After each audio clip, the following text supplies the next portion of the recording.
Make sure the initial code is 000. Check whether the cable lock opens.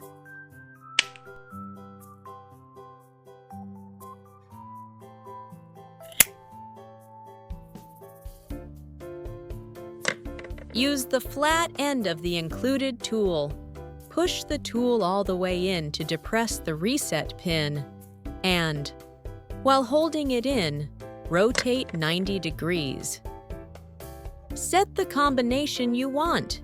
In this example, set the code to 1-1-1. Finally, use the included tool to return the reset button to its original position. The code 1-1-1 is set. Now try opening the cable lock.